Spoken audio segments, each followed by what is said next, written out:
Yeah, I can hear you, yeah. Well, let's start off then. Continuity from Lions Tour to Lions Tour is by definition a difficult thing to do, but 8 of the 23 you've named today were starters in Auckland for that final test against New Zealand. Did that come into your thinking in any way, some existing familiarity with combinations, or is that just a coincidence? Just a coincidence, yeah. So I haven't even, to be honest, I haven't even looked at the numbers, who started, or even. Yeah, we wanted to play a few of the Scottish boys because they're at home, um, and a few others that have come in late, obviously, with the Saracens boys and the Exeter boys not being available.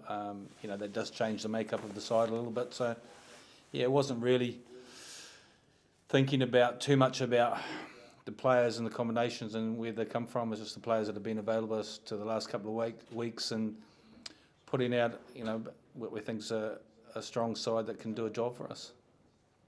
Obviously, Owen Farrell and Jamie George have only just arrived, but straight onto the bench. Is that a case of needs, must, and you know what they can do? Well, we've only got two hookers, so that kind of we're a bit limited with Jamie coming on the bench, and then we'd spoken about potentially Finn Russell being on the bench, but Owen can cover us at 12, and then Anthony Watson on the bench covering the back three, and we just wanted to give Finn a little bit more time. He had a little bit of an ankle, I don't know, just kind of a slight strain last week with Racine, so we just thought we'd just give him a little bit more time to get that ankle right, even though he's training fully. But yeah, that was the sort of thoughts behind that. You've said on previous tours that within the first 3 games you want to give everyone a start and therefore have a chance to fight for a test shirt. I guess the dynamic of this tour is slightly different with less midweek games. Is that still the intention this time around? Yeah, absolutely, and it kind of does. If you have been totally focused just on the tests, you might not sort of engage in that sort of practice but we feel like it's so important for the squad that those players do get a chance to start in those early rounds, and I've often spoken about the harmony in the squad and players feeling like they've had an opportunity.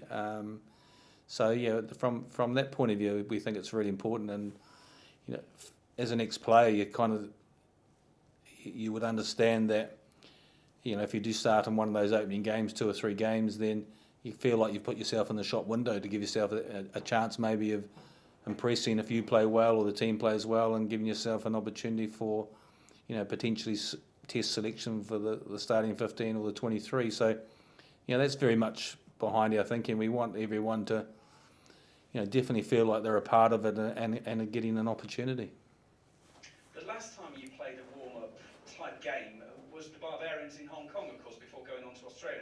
Would it be fair to say that you're expecting Japan to take their preparations slightly differently to how the Barbars did and give you a stronger test? Oh, we're expecting a really strong test from Japan. They've already had a warm-up game against the Sunwolves, where they probably, us having had a look at it, they probably felt that they weren't at their best, particularly in the first sort of 50 or 60 minutes, but they won the game in the end. And so they'll be a lot stronger as a combination for this game on Saturday. And the World Cup quarterfinals, so you've got to respect what they've achieved in recent years and stuff. And so we're expecting a really tough encounter. And first up, we know we're going to be a little bit rusty. We're trying to put some layers together in terms of what we're trying to achieve as a squad, and getting calls and the players becoming familiar with each other. And we know that's going to take a little bit of time. So it's brilliant that we're going to have some crowd there in Edinburgh, 16,500, which is going to be fantastic and great for the players. And this group of players, they get a chance. We've spoken about getting this tour off on the right start, so they get a chance to really impress, but also it's an important job for the whole squad that we go out there and give a good performance as well. You touched on it there. What's more important to you this weekend? Is it the outcome in the win, or is it actually seeing those processes work? It's a little bit of both. I think it's the win would be nice, to be really important, but you want to see some cohesion with the players, and there's a couple of familiar combinations in terms of two Scottish boys up front and the props, and the sort of six with Tig and Jack and Connor, 6, 8 and 9, and the two Irish midfielders as well, and then you've got Josh Adams and Liam Williams. So there's definitely some familiarity, which hopefully helps with some of the cohesion. And we've been really pleased with the way that the players have come together in the last week or so, and they've just seemed to get better and better. They've been working hard, both on the training pitch and looking at their laptops and making sure that they know all the calls, and that they've really impressed us as a group, how well they've knitted together. But just the homework that they've been doing and making sure that they're up to speed as quick as they can possibly be. And just finally from me, on COVID, I don't know whether you've seen or not, but 2 England footballers are now having to isolate for 10 days because they hugged a Scotland player after their match recently, so they've been deemed close contacts. Is that a useful little reminder for your squad about the importance of sticking to the protocols? Otherwise, they might have to miss matches, and there aren't many of them on this tour. Yeah, absolutely. I think we're very, very aware, and the players that have had a couple of campaigns in the autumn in the Six Nations, particularly the home nations, obviously were pretty good in terms of staying COVID free. So yeah, I mean, there's 2 messages there. We've got to make sure that we're really adhere to the protocols, and the second one is to make sure that there's no hugging. Thank you, Warren.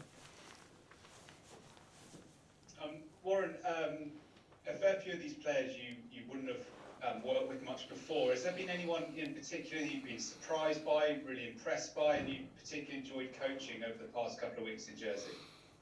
Oh, I think they've all stepped up, and I think that the best thing is that quality players bring the best out of everyone, and we've already seen that with the group, how everyone seemed to have raised the standard. Just we've felt like as a coaching group that we've been able to move a lot quicker than you may have normally done with a side. So we've got absolute quality players here that take on the information so quickly, and they've already been so accurate. So look, the whole group have really impressed us, and we're excited about those players who get the opportunity to go out there and perform. So I don't think there's any one person or any 2 or 3 players that have really stuck out. We've had some players that have been training well, but as a whole group, they've been absolutely outstanding. They've been excellent in terms of the way they've conducted themselves and the way they've prepared so far and trained. And when it comes to Japan, I think it's fair to say there'll be a very different type of team to what you'll get in the Springboks. We're almost sort of from polar opposites of the stylistic point of view. So with that in mind, Warren, have you been preparing the team this week specifically with a game plan to beat Japan, or is it part of a bigger picture game plan that you can take into the Test series? Yeah, I mean, you're 100% right. I think that Japan will probably try and play with a little bit more tempo. They won't probably have the same physical prowess in terms of the trying to really take you on at set piece, scrum and line out and mauling and being very direct like we expect South Africa to be. So we've got that in mind, and we want to go out there and play a game plan against Japan where we feel we can be successful with, but also keeping in mind that we are working towards preparing for South Africa as well. So 2 things, and we're trying to cover off both sort of games, or both sort of challenges in terms of Japan and what threats they're going to pose for us, and how we feel that the areas that we can get some success or dominance in, and but also being in mind what we're probably likely to face when we come up against the South African teams. And just one more quick one from me, if that's okay. This preparation for this tour has been like no other. I mean, if we go back the last 18 months, it's been a complete roller coaster getting here. What are your emotions finally now being able to name a team and looking forward to a match in a few days' time? Is it relief? Is it happiness? Tell us how it feels to be sitting there having named a side after all that's gone on the last year and a half. Yeah, it's come around pretty quickly in the end because it seemed to have sort of taken forever in terms of getting the team announced, and then now the squad's together. It's kind of strange at the moment because even though we're in our bubble, it kind of seems pretty familiar with what you'd normally do. The only thing is that the boys in their days off, you're sort of not having the opportunity to walk into town and go and have coffees and sort of relax and that sort of thing. So look, we're aware of some of the restrictions, and we've got to plan accordingly for that and to make sure that we keep the boys entertained the best way we possibly can, and in our bubble as well. But incredibly excited. But I think there's a hint of disappointment or more sadness, I suppose, at the fact that we're not going to have fans and we won't see that sort of sea of red that you sort of associate Lions tours with, and the away fans and the atmosphere that they create in the grounds. I mean, that's going to be the downside of that. So hopefully the rugby's going to do the talking, and we need to make sure that all the fans that we have back in the UK and Ireland, we try and sort of connect with them as much as we possibly can through social media, and having them feel as engaged as they possibly can, and that's going to be an important aspect for us on the tour, sort of keeping people up to date, and also through social media, sort of having that connection, because that's incredibly important to us as a Lions team. Hi Warren, it's Will here. How's it going? Hey, Will. It's yet to be decided whether this game's going to have official test status. Do you have an opinion on whether it should or shouldn't? Well, I think we're playing an international, so for me it's we're playing a test match. So I mean, those sort of decisions are out of my hands in terms of those are decisions for the board to make. But I can tell you we're preparing, playing a quality international team that we thoroughly respect, that made the World Cup quarter-final. So we're preparing it as though it's a test match as far as we're concerned from a playing point of view and a team perspective. In terms of the combinations you picked in certain positions you mentioned before, is that with, I guess everything's with test matches in mind, but do you have an idea of certain players that you want to always see together, or is it all up in the air until they've all played? No, I think, like I said, we're a little bit hampered at the moment because we haven't got the full squad, and a large number of the English contingent, the Saracens players and Exeter players haven't been available to us. So you kind of you'd like to be able to mix and match within the team, but you are thinking about a certain amount of combinations, particularly early on, that helps potentially with some cohesion, and that's you can look at the side or the squad that we've picked, and we've that was part of our thinking when we selected the team, that there was some familiarity with certain players within the team, but we will need to mix and match over the next number of games as we start to build towards the tests, and it'll be interesting to see how those combinations go, and it may be that they go incredibly well and we keep with some of those combinations, or we may change. So we're not fixed in our thoughts in terms of we haven't got any preconceived ideas about the test side at the moment. We're giving everyone an opportunity, and we want to see puts a hand up and makes a real impression, and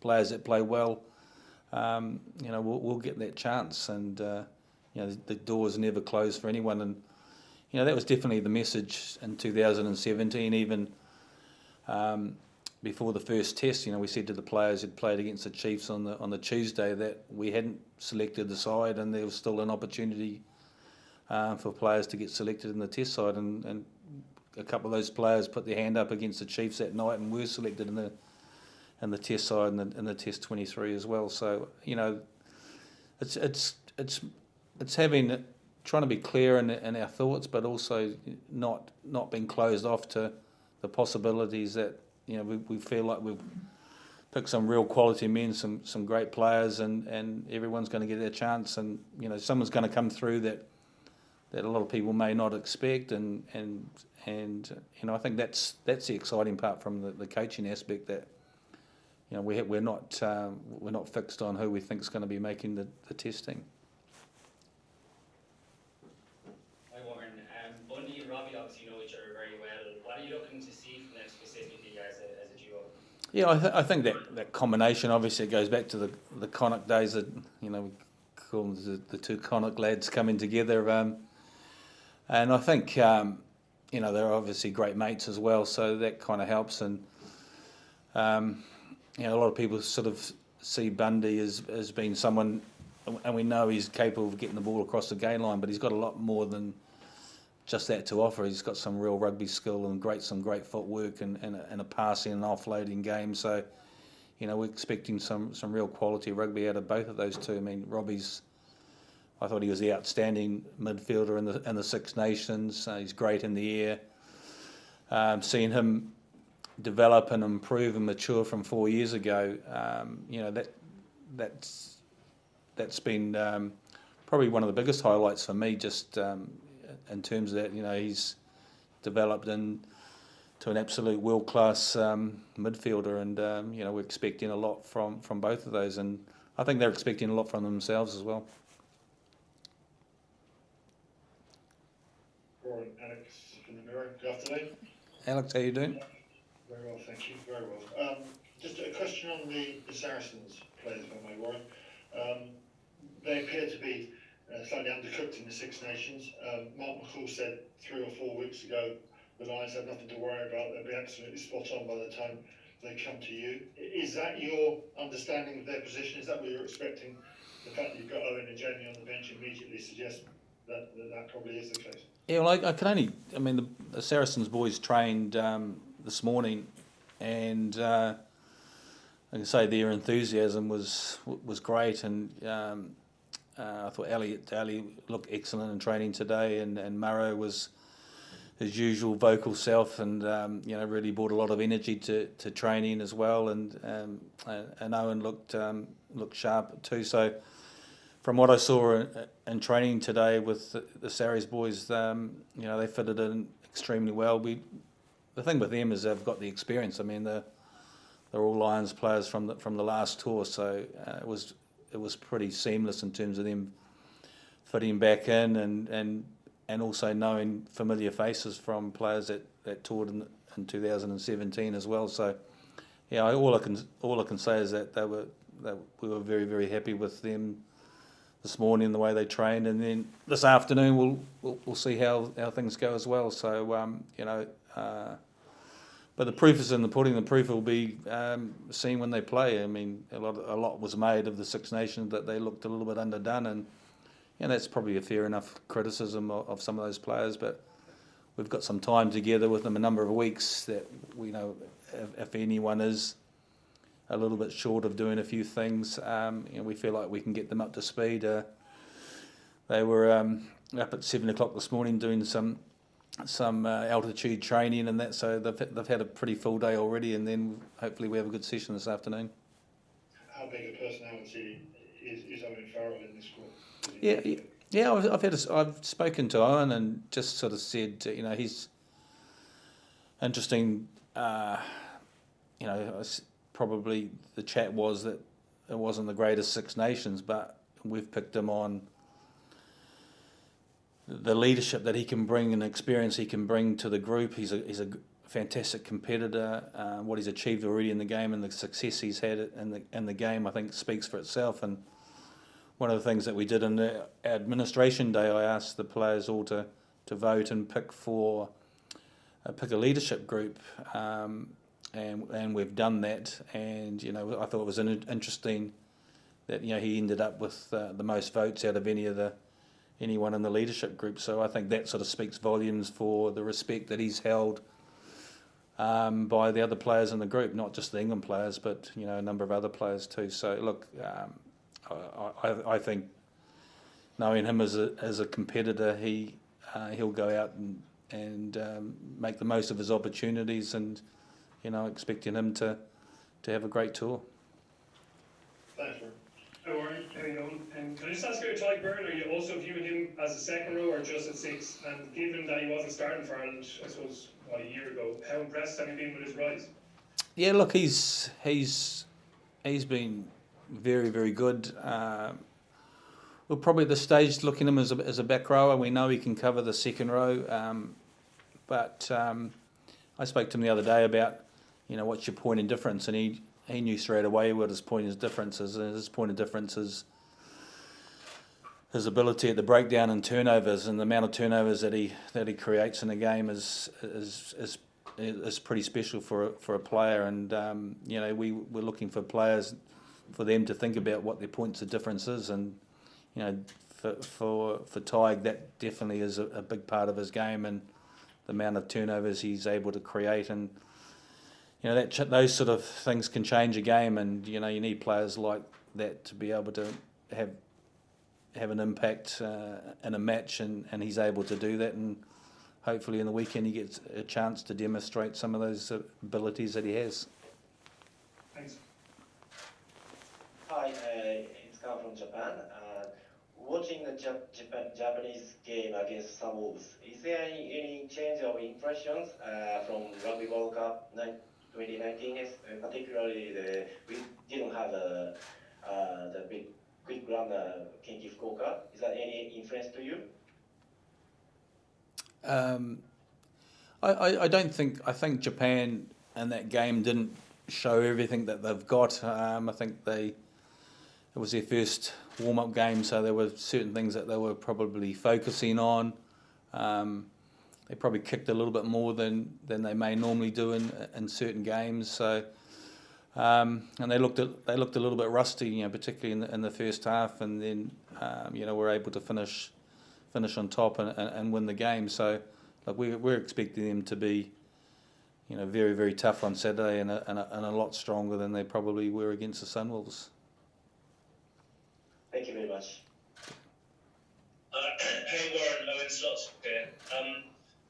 Warren, a lot of your many commentators have sort of tipped your 9-10 combination for Saturday as one that could go all the way to being the test combination.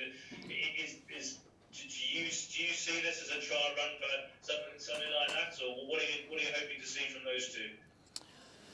Well, we've seen two pretty experienced players. We've, obviously Dan Bigger's had a very good season for Northampton. I thought he was excellent in the Six Nations, and we know the experience that Connor's got. And the thing with our 3-9s, they're all different, and so this combination, the experience of this combination at 9 and 10 will be interesting to see how they go. But I'm pretty sure that Owen and Finn will have something to say about that.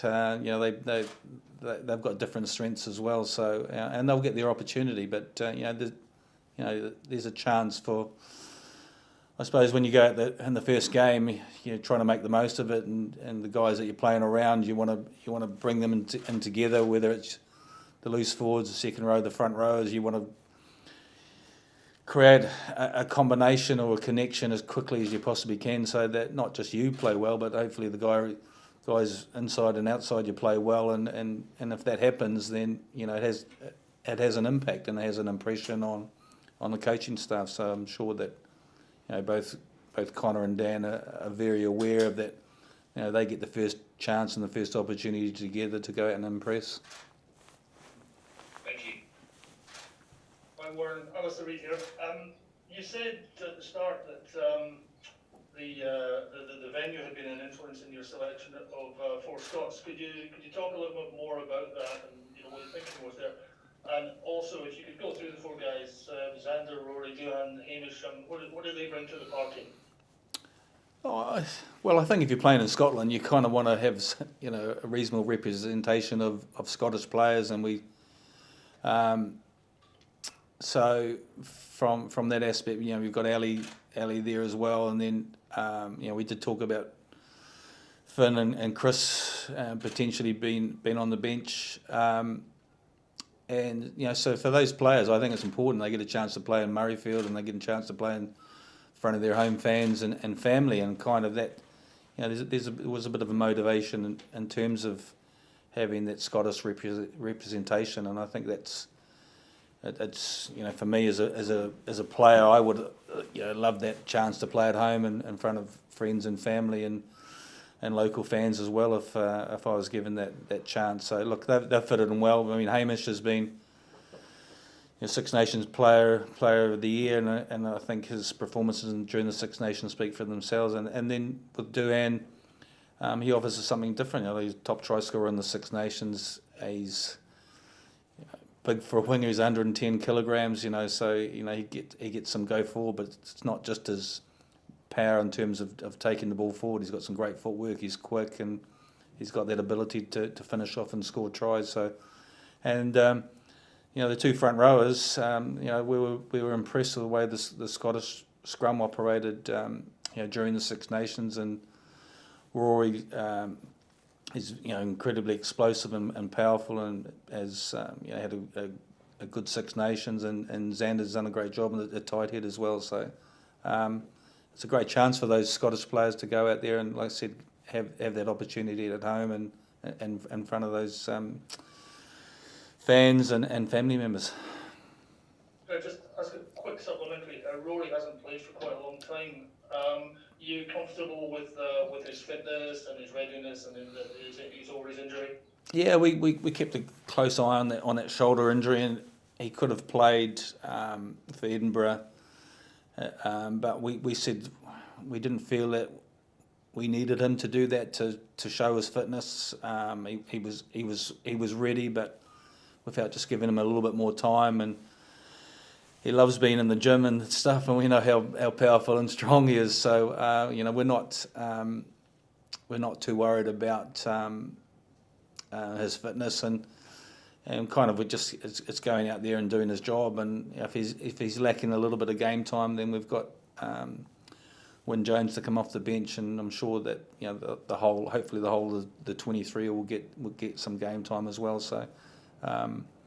So we're comfortable and confident that he'll get through the game without any effects and worries about that shoulder. He's been taking a full part in all the driving, the mauling, the line-out stuff we've been doing, and we've been doing live scrums, and he's had no issues at all. And so there's not a concern for us over Rory at all.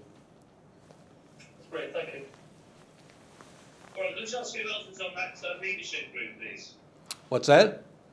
Who else is voted onto the leadership group, please? I think that's I don't really want to make that available who's in the leadership group, so that's within the squad. Yeah. Thanks everyone. Thank you for your time.